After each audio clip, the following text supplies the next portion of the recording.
Hi friends, welcome to new video.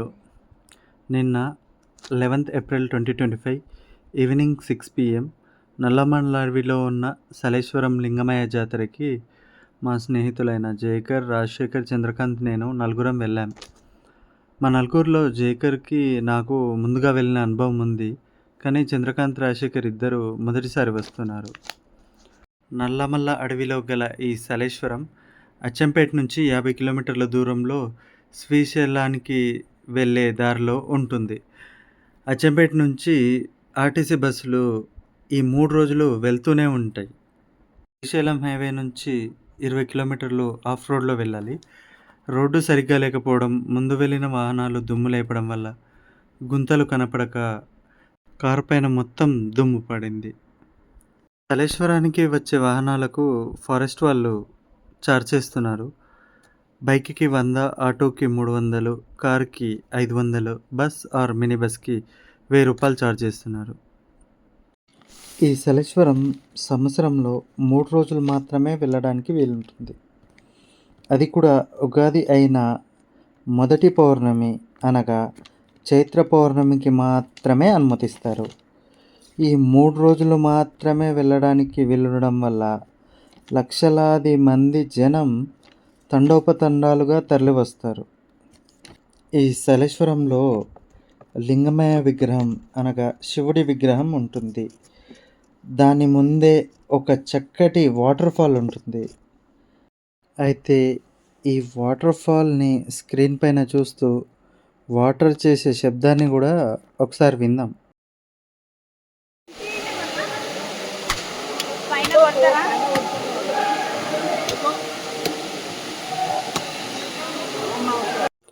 ఈ water fall నుంచి వచ్చే నీరు చాలా చల్లగా మరియు శుభ్రంగా ఉంటుంది. ఈ నీటిని అందరూ బాటిల్స్లో పట్టుకొని తాగుతారు. నాకు తెలిసినంత వరకు ప్రకృతి ద్వారా వచ్చిన నీటి కంటే స్వచ్ఛమైన నీరు ఉండదు. ఇంతకుముందు వెళ్ళిన 4 సార్లు నేను ఈ వాటర్ ఫాల్లో స్నానం చేసి చాలా ఎంజాయ్ చేశాను. కానీ ఈ సంవత్సరం మాత్రం చాలా జనాలు ఉండడం వల్ల మమ్మల్ని వాటర్ ఫాల్ దగ్గరికి కూడా వెళ్ళనీయలేదు. మరియు వాటర్ కూడా చాలా తక్కువగా పడుతున్నాయి. 5 గంటల ప్రయాణం తర్వాత వాటర్ ఫాల్లోకి దిగకపోవడం చాలా బాధాకరం. ఇక్కడికి వచ్చే భక్తులు వచ్చేటప్పుడు వస్తున్నాం లింగమయ్య అని, వెళ్ళేటప్పుడు వెళ్ళి వస్తా లింగమయ్య అని ఖచ్చితంగా చెప్తారు. మనం అన్నిటి గురించి మాట్లాడుకున్నాం, కానీ ఇక్కడికి వెళ్ళడమే అత్యంత కష్టంతో కూడుకున్న పని. దాని గురించి మనం ఇప్పుడు మాట్లాడుకుందాం. లింగమయ్య దగ్గరికి వెళ్ళడానికి ఖచ్చితంగా 4 నుంచి 5 కిలోమీటర్లు ట్రెక్కింగ్ చేయాల్సి ఉంటుంది. మేము రాత్రి 11 గంటలకి బయలుదేరితే ఉదయం 4 గంటలకు లింగమయ్య దర్శనం జరిగింది. మళ్ళీ తిరిగి 7 గంటలకు కారులో నిలిపిన దగ్గరికి చేరుకున్నాం. అయితే మొత్తంగా మాకు 8 గంటలు పట్టింది మొత్తం లింగమయ్యని చూసి రావడానికి. ఈ ట్రెక్కింగ్ అనేది చాలా కష్టంతో కూడుకున్నది. మొత్తంగా 3 కొండలను ఎక్కి దిగితే కానీ లింగమయ్యను చేరుకోలేము. అలాగే మళ్ళీ తిరిగి రావడానికి అదే 3 కొండలను ఎక్కి దిగి రావాల్సి ఉంటుంది. 1 ఇయర్ పిల్లలను తీసుకొని వారి పేరెంట్స్, అలాగే పండు ముసలి వాళ్ళు కూడా ఈ యొక్క లింగమయ్యను దర్శించుకోవడానికి వస్తున్నారు. జనరల్గా చెప్పాలంటే మగవారనక, ఆడవారనక, పిల్లలనక, పెద్దలనక అన్ని వయస్సు వాళ్ళు ఈ లింగమయ్యను సందర్శించుకుంటున్నారు. ఈ 3 రోజులే జనాలను అనుమతించడం వల్ల చాలామంది జనాలు రావడం మరియు తోపిసలాట వల్ల మినిమంగా 8 గంటలు పడుతుంది లింగమయ్యను దర్శనం చేసుకోవడానికి. కనుక చిన్నపిల్లలు ఉన్నవారు, ముసలి వాళ్ళు ఈ జాతరకు రాకపోవడమే శ్రేయస్కరం. ఈ లింగమయ్య దర్శన ప్రయాణంలో ఒకవైపు కొండ, మరోవైపు లోయ ఉండడం అత్యంత ప్రమాదకరం.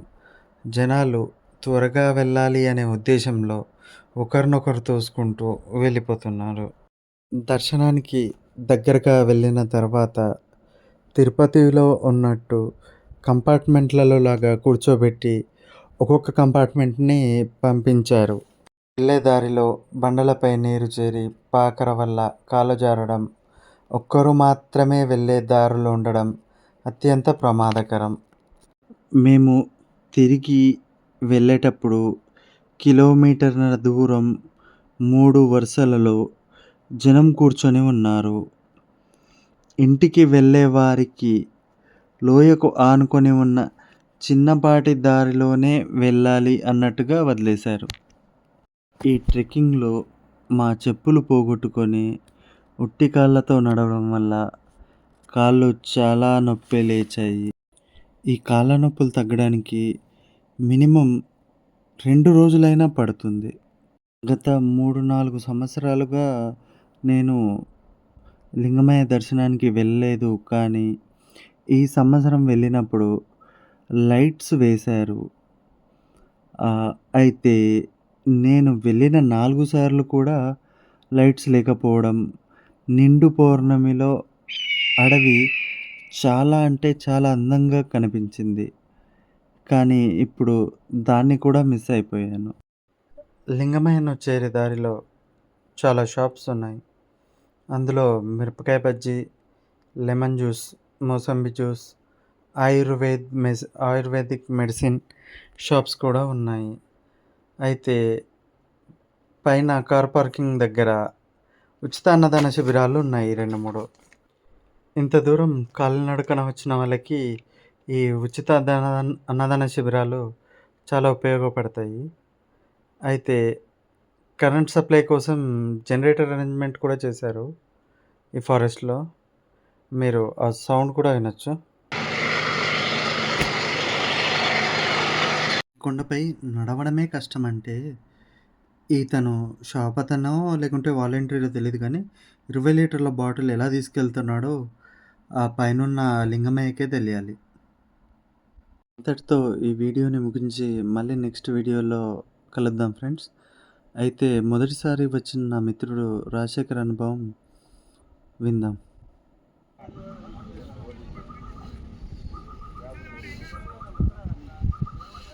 హాయ్ ఫ్రెండ్స్, నైట్ 11కి స్టార్ట్ చేస్తే ఇప్పుడు టైం ఎంత అయింది? 7 అంటే 8 గంటలు ట్రెక్కింగ్ చేసాం. అలా వచ్చే దారిలోనే కారు ఇలా అయిపోయింది. ఇది రెడ్ కలర్ కారు కాదండి, ఇది దుమ్ము చూసుంటారు కదా, దుమ్ము ఇలా అయిపోయింది. దుమ్ము చూసి ఒకసారి వాన్ ఎక్స్ప్రెషన్లో చూపించారు ఎంత బాధలో ఉన్నాడు చూడండి బిడ్డ. సో ఈ కార్ని ఖచ్చితంగా వాషింగ్ చేపించి మంచిగా అలా తుడిపించి నీట్గా ఇస్తాం. ఇకపోతే ట్రెక్కింగ్ గురించి చెప్పాలంటే వెళ్తేటప్పుడు అసలు చాలా ఎగ్జైటింగ్, వెళ్ళేటప్పుడు ఎగ్జైటింగ్గానే ఉంది. కానీ దగ్గరికి వెళ్ళే కొద్దీ ఇగో అదిగో ఇదిగో అదిగో అని అంటున్నారు. కానీ ఇంకా అది 3 కిలోమీటర్లు అనుకుంటా 7 కిలోమీటర్లు నడిపించారు. అది ఎక్కాము, దిగాము, జారాము, పడ్డాము. మళ్ళీ ఒక కర్ర చేతికి ఇచ్చారు, చేతికి కోసుకున్నాడు, బ్లడ్ కూడా వచ్చింది. అయితే వచ్చేటప్పుడు మాత్రం చాలా రిస్కీగా అనిపించింది. ఇలా పట్టుకొని అలా అలా అలా అలా అన్ని. ఇంకా ఇంకోటి ఏంటంటే మా చెప్పులు కూడా పోయాయి. ఆ రాళ్ళు గుచ్చుకుంటూ అసలు ఆ బాధ పగోడికి కూడా ఎవరికి రాకూడదు. ఖచ్చితంగా చెప్పులు మాత్రం వాడండి ఫ్రెండ్స్. చెప్పులు మాత్రం వాడకపోతే కాళ్ళు చూడండి ఎలా అయిపోయింది. చూడండి కాళ్ళు చూడండి ఎలా అయిపోయాయి, చూడండి ఇలా అయిపోతాయి. కాళ్ళ కింద గుచ్చుకొని బాగా నొప్పిగా ఉంది. 2 పారాసిటమాల్ టాబ్లెట్స్ కావాలి, 2 డోలో 650 కూడా కావాలి, 2 పెయిన్ కిల్లర్స్ కూడా కావాలి. నేను నాగార్జుని, మీకు చెప్పేది నేను ఒకటే, ఆగండి అయ్యా, అప్పుడే కార్ స్టార్ట్ చేస్తారండి. ఖచ్చితంగా చెప్పులు వేసుకొని వెళ్ళండి. ఆ శివయ్య ఆశీర్వాదంతో ట్రిప్ సక్సెస్ఫుల్గా కంప్లీట్ అయింది. ఇంతటితో ధన్యవాదాలు.